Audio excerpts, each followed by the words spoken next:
बैठ जाओ वीर जी, थल्ले बैठ जी थल्ले बैठ जी वीर जी, थल्ले बैठ जी भाजी, ਇੱਥੇ बैठ जाओ वीर जी, एक मिनट ਇੱਥੇ बैठ जाओ जी, छोड़ ला दी वीर जी भाजी, थोड़ा साइड कोई ਵਿੱਚ ਨਾ ਵੜੋ ਬਾਬਿਆਂ ਗੁੱਸੇ ਨਾ ਸਰੋਵਰ 'ਚ ਨਾ ਵੜਿਓ ਛੱਡ ਦੋ ਯਾਰ ਉਹ ਨਹੀਂ ਰਤੀ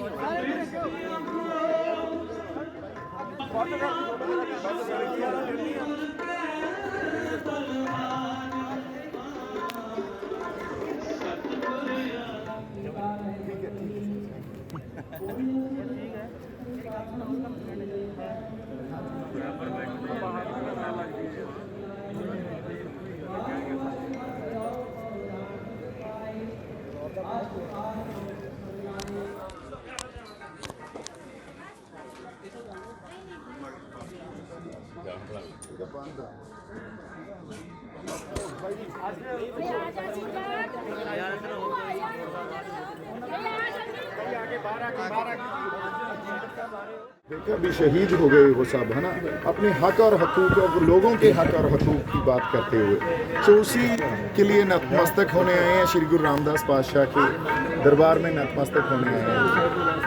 सर क्या कहना चाहिए, जैसे ब्लूज यूनिवर्सिटी में एक गुरु ग्रंथ साहब जी को प्रकट किया गया था, हाँ जी शोभित किया गया था, क्या कहना चाहते हैं आप यूनिवर्सिटी में?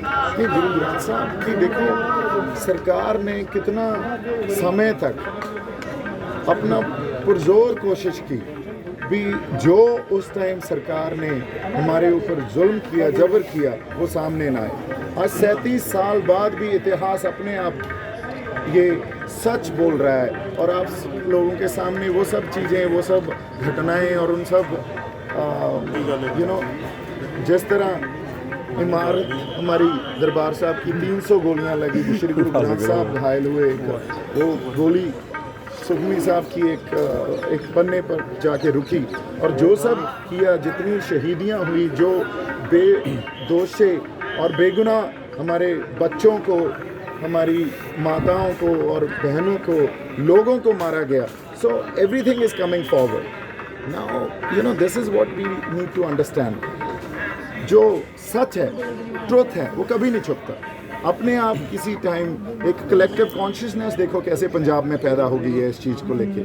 आज जाब्ते में रह के अब पीसफुली हम कैसे अपने आप को इस चीज़ से शिक्षा भी दे रहे हैं, हम प्रेरणा भी दे रहे हैं, हम अपने आप को सेध भी दे रहे हैं जो हमारे साथ उस टाइम हुआ, ताकि अब पंजाब को क्या सीखना है, क्या डायरेक्शन होनी चाहिए हमारी, कैसे हमें एके में रह के काम करना चाहिए। ये सब इसी घटना के बाद, उसी वर्तारे के बाद, या 1984 में जो कुछ हमारी कौम के ऊपर हुआ, उसी के बाद हम सीख के आगे बढ़ रहे हैं। सर 37 साल हो गए, अभी तक इंसाफ नहीं मिला, केस चल रहा है, क्या किसको दोषी मानते हो, सरकार किसको मानती है? दोषी तो एक पॉलिटिकल सिस्टम है ना, और पॉलिटिकल सिस्टम ने जो इस देश के इंस्टीट्यूट्स हैं, उन इंस्टीट्यूट्स के ऊपर भी अपनी किसी न किसी तरह डोमिनेंस पैदा कर रखी है।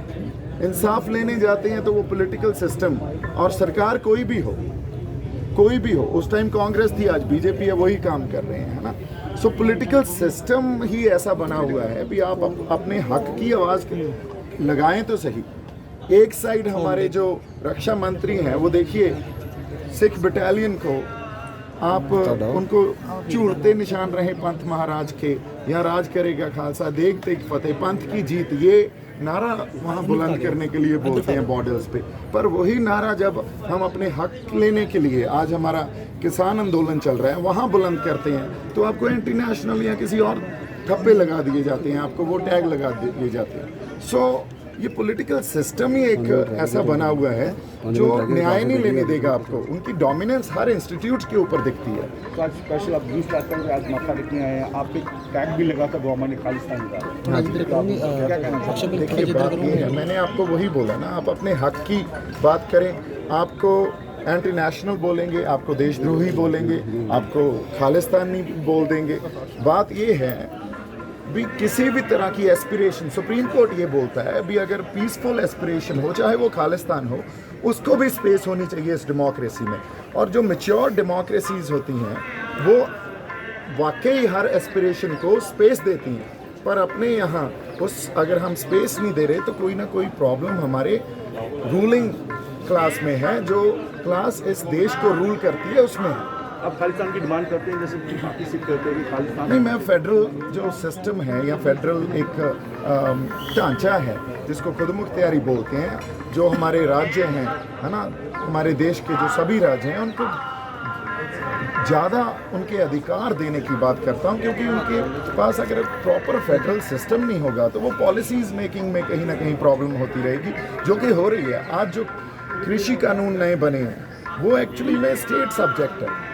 उस स्टेट सब्जेक्ट को सेंट्रल गवर्नमेंट अपने हाथ में लेके बना रही है, तो उसी से तनाव और टकराव पैदा हुआ है ना। सो जब तक हम अपने फेडरल सिस्टम के ऊपर वापस नहीं आएंगे और वो सब अधिकार जो स्टेट्स के पास होने चाहिए उनको नहीं देंगे, तो प्रॉब्लम बड़ी हमारी ग्रेव और सीरियस होती रहेगी। कल एक सिख मार्च निकाला गया, फेडरल सिख का खालिस्तान डे मनाना चाहिए आज के दिन पे, आपका क्या कहना है? देखिए, मैं आपको अभी क्लियर कर चुका हूँ। अगर सुप्रीम कोर्ट भी ये बोलता है भाई पीसफुल एस्पिरेशन को स्पेस देनी चाहिए, तो पीसफुल एस्पिरेशन को स्पेस दे ना।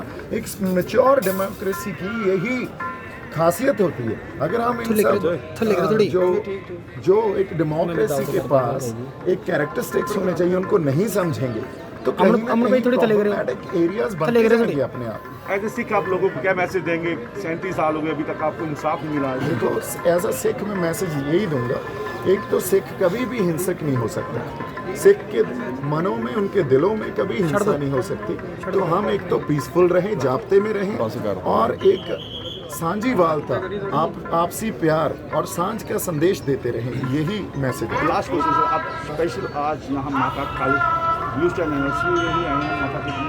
हाँ जी, ब्लू स्टार एनिवर्सरी को ही माथा टेकने? हाँ जी, हाँ जी। आज क्योंकि हम अपना शहीदी सप्ताह मना रहे हैं, शहीदी हफ्ता मना रहे हैं, उसके लिए बहुत संगत यहाँ नतमस्तक होने आई है, और इसीलिए मैंने आपको बोला है, उससे हमें प्रेरणा और सेध लेनी है, तो वही एक कोशिश है। Thank you.